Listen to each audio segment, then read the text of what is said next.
it could be a new image, or it could indeed be the old image. I mean, he was terribly good at what he did before. And of course, as you can imagine, people like me did not like the Oprah Winfrey interview, did not like the Netflix series, did not like the book Spare, and all the kind of javelins that he threw at his family. There was nothing of this at all this on this recent trip to London. And indeed, on his recent trips, there's been no controversy whatsoever. He did indeed manage to arrive completely privately for the memorial service stroke funeral of Lord Fellows. We didn't know that he was here until after he'd left. So he wasn't using it in any way. He was, in other words, seems to be putting things in now rather than taking things out. And that has to be a good move for him. It'll be interesting to see how he develops that. I mean, he's now gone to Lesotho. Same thing happening there. You know, he's engaging in the with Prince Seeiso and the other people that he's meeting out there in the way that he used to. He's talking about, you know, the purpose of his charities, how people are talking to each other at the top, how they're achieving goals. You know, it's all outward looking, and that seems to me to be the main difference.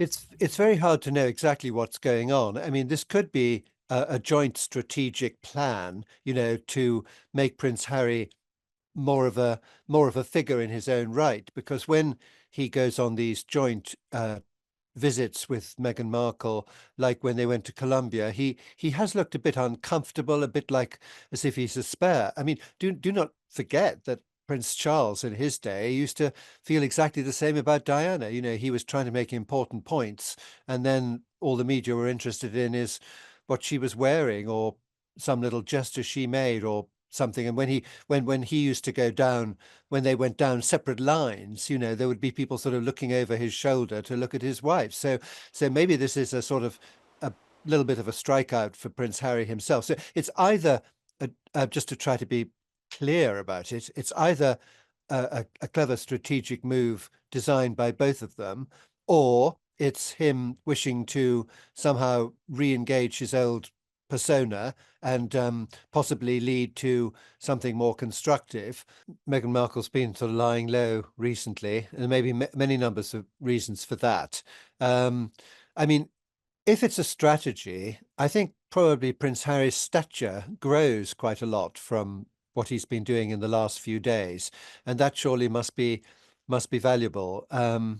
I think we have to rather wait and see what she does next, whether she's got something up her sleeve. She probably has. She usually does. If I was his advisor, which I most certainly am not, I would advise him to do what he's been doing in the last few days and to steer away from tattoo parlors in New York and indeed the Jimmy Fallon show. I didn't think he added anything to the Jimmy Fallon show except to give a lot of publicity to Jimmy Fallon. And likewise, the tattoo man.